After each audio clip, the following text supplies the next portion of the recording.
নমস্কার বন্ধুরা, আমি দীপ্তি আর তোমরা দেখছো ডেইলি ডোজ দীপ্তি।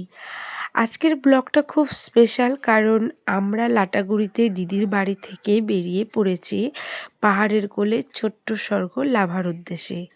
জঙ্গল পেরিয়ে চা বাগান পেরিয়ে আঁকাবাঁকা পাহাড়ি রাস্তা ধরে আজকের এই সুন্দর যাত্রা হতে চলেছে। তোমরা শেষ অবধি আমার সাথে থাকো, ব্লগটা দেখার অনুরোধ রইল। সব কিছু নিয়ে আজকের ব্লগটা হতে চলেছে খুবই সুন্দর। চলো শুরু করি আজকের আমাদের ট্রাভেলিং স্টোরি। তো আমরা দিদি বাড়ি থেকে সকালবেলা, তখন কটা বাজে, সকাল 7টা বাজে, আমরা বেরিয়ে পড়লাম লাভার উদ্দেশ্যে। রেডি হয়ে মেয়েকে রেডি করে আমি, আমার হাজবেন্ড, আমার 2 ভাগ্নে, আমরা সবাই মিলে যাচ্ছি লাভার উদ্দেশ্যে। সত্যি লাভার কথাটা মানে এতটাই ভালো লাগে শুনে। লাভা জায়গাটা এর আগে শুনেছি কিন্তু কোনোদিন যেতে পারিনি। কালকে আমরা ওদের বাড়িতে এসেছি। আমরা জানিও না যে লাভাতে যাব, কিন্তু হঠাৎ করে প্ল্যান হলো যে লাভাতে যাব। তো চলো যাওয়া যাক। লাভাতে কি করব, কোথায় থাকছি, কি করছি, সবটাই তোমাদের সঙ্গে শেয়ার করবো। আর কি কি আছে। লাটাগুড়ি সমতল রাস্তা ছেড়ে ধীরে ধীরে আমরা উঠতে শুরু করব পাহাড়ি পথে। কিন্তু তার আগে আমাদের লাটাগুড়ির এত সুন্দর একটা রোমাঞ্চকর জঙ্গল, এটা না পেরোলে আমরা কি করে যাব।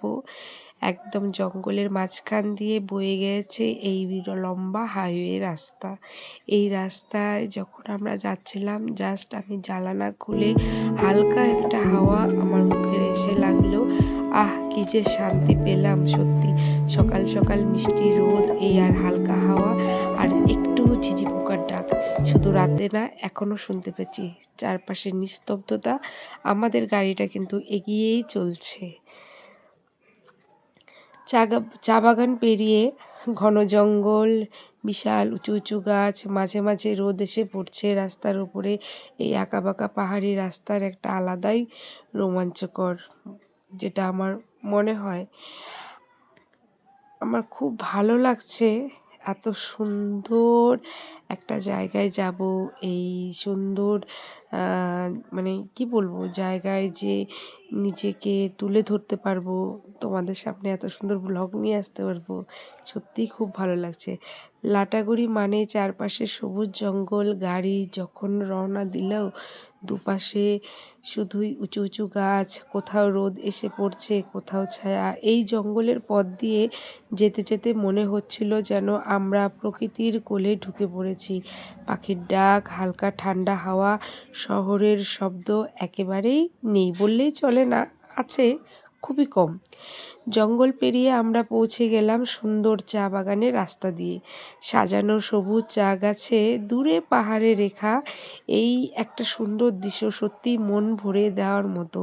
চা বাগানের মাঝখান দিয়ে রাস্তা চলে গেছে, আর সেই পথে গাড়ি চলতে চলতে মনে হচ্ছিল সিনেমার দৃশ্যের মধ্যে আছি। সত্যি আগে যখন ওই আসামের যে ভিডিওগুলো দেখতাম বা এমনি অনেক শুটিংয়ে দেখতাম চা বাগান, ভাবতাম ভীষণ সুন্দর, খুব সুন্দর, একদিন যাব বা বড় হয়ে যাব।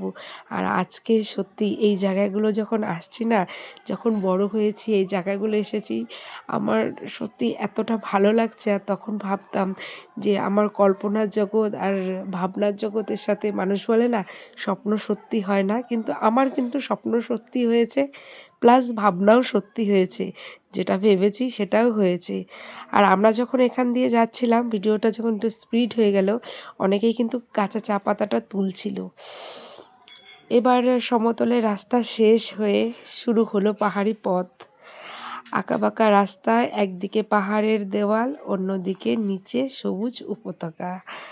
গাড়ি যত উপরে উঠছে আবহাওয়া তত ঠান্ডা হচ্ছে। মাঝে মাঝে মেঘ এসে রাস্তা ঢেকে দিচ্ছে, মনে হচ্ছে আমরা যেন মেঘের ভিতর দিয়ে যাচ্ছি।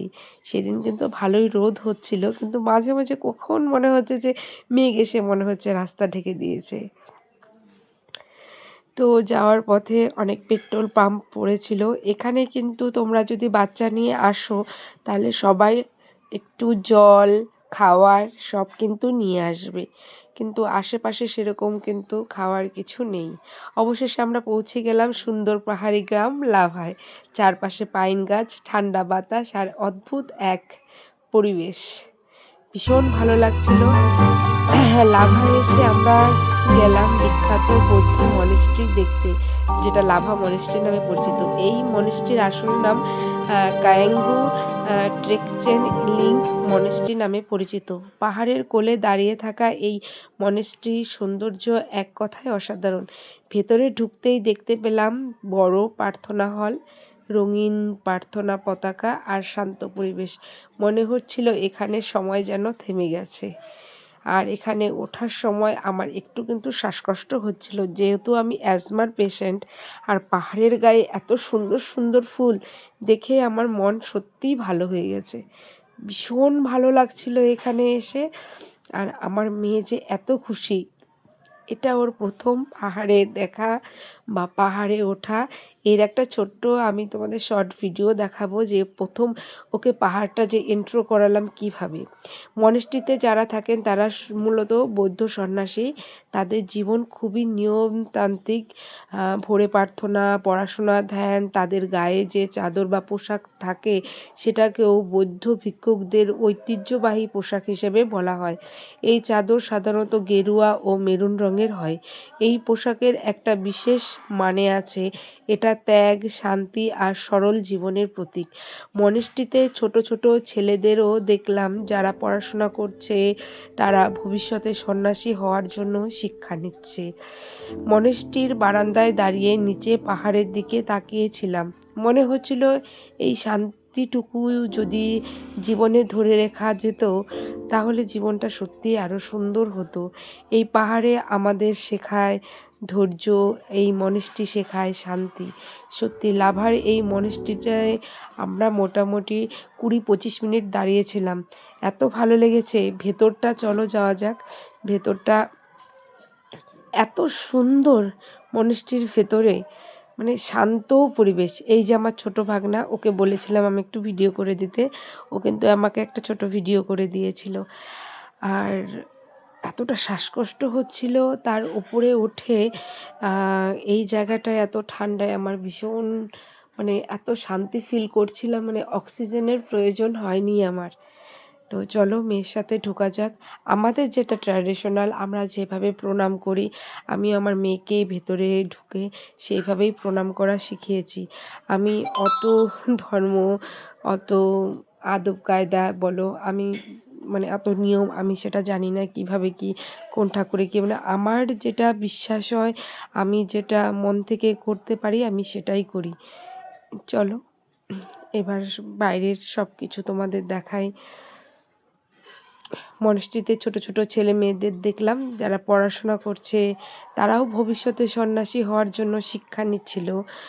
আর এই পাহাড় আমাদের অনেক ধৈর্য রাখতে শেখায় জানো। পাহাড়ে আসলে অটোমেটিক ধৈর্য। এই যে মেয়ে এত দুষ্টুমি করছিল, আমি কিন্তু এক ফুটও রাগ হইনি। আমার মানে মাথাটা এত ঠান্ডা, আমি জানি না মনেস্ট্রিতে ওঠার পরে এতটা শান্তি মিলল।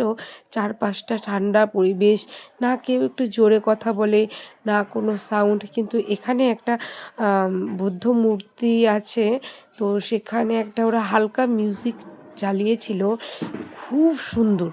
ওই যে গুম্ফা মন্দিরে ভুটানে যখন শুনেছিলাম ওই রকমই একটা মিউজিক। তারপরে লাভা মনেস্ট্রি সব কিছু ঘুরে আমরা এবার কিছু খাবো, নিচটাতে নামবো। নামার সময় আমার একটুও অসুবিধা হয়নি, কিন্তু ওঠার সময় না আমার একটু অসুবিধা হয়েছিল। সত্যি বললাম, একটু ভালোই অসুবিধা হয়েছিল, কিন্তু এখন আর সেই মানে যে কষ্টটা পেয়েছিলাম সেটা আর নেই। এখন মেয়েরও ভীষণ খিদে পেয়েছে, আমাদেরও ভীষণ খিদে পেয়ে গেছে। এখন আমরা নিচের দিকে নামছি। দেখো আমি কিন্তু কোনো রকম গয়নাগাটি কিচ্ছু পরিনি। একটা ভিডিওতে তোমাদেরকে শেয়ার করব আমি কিভাবে এসেছি। দেখো আমার কিন্তু বরের দেখো শার্ট ফাট এলোমেলো, কারণ আমরা বাড়ির থেকে এত তাড়াতাড়ি হুট করে প্রোগ্রামে এত তাড়াতাড়ি এসেছি না, সেটা বলে বোঝাতে পারবো না। চলো এখন আমরা একটু ফ্রেশ হয়ে নেব, কারণ আমাদের খুব টয়লেট পেয়ে গেছে। এখানে কিন্তু এটা কিন্তু মেন লাভার যে মার্কেটটা, সেটা এখানে আশেপাশে তোমরা অনেক হোটেল রেস্টুরেন্ট সব কিছু পেয়ে যাবে। তোমরা যারা থাকতে চাইছো এখানেও থাকতে পারো, আর তোমরা গিয়ে কালিম্পংকে থেকে লাভা, লোলেগাঁও, কালিম্পং সবটাই ট্যুর করতে পারো। এখানে আমরা একটা হোটেলে ঢুকে গেলাম, মানে রেস্টুরেন্ট, ছোট রেস্টুরেন্ট যেখানে ওই চায়ের জিনিসগুলো থাকে। তো ওখান থেকে আমরা ওয়াই নিয়ে নিলাম, মেয়ের জন্য নিয়ে নিলাম ডিম ছাড়া, আর আমরা ডিম দিয়ে বেশ ওয়াইগুলো খেলাম। খিদের সময় ভীষণ ভালো লাগছিল খেতে, আর সত্যিই খুব ভালো হয়েছিল ওয়াইটা খেতে। দেখো আমার মেয়ে খাচ্ছে, ওর কিন্তু খুব ভালো লেগেছে। চা বাগান পেরিয়ে পাহাড়ি রাস্তা ধরে লাভা মনেস্ট্রি, সত্যিই মনে রাখার মতো। ভিডিওটি ভালো লাগলে লাইক করো, শেয়ার করো, আর ডেইলি ডোজ দীপ্তি চ্যানেলটি সাবস্ক্রাইব করে পাশে থাকো। কমেন্ট করে জানিও তোমরা কি কখনো লাভায় এসেছো, তোমরা আর কি দেখতে চাও। Thank you.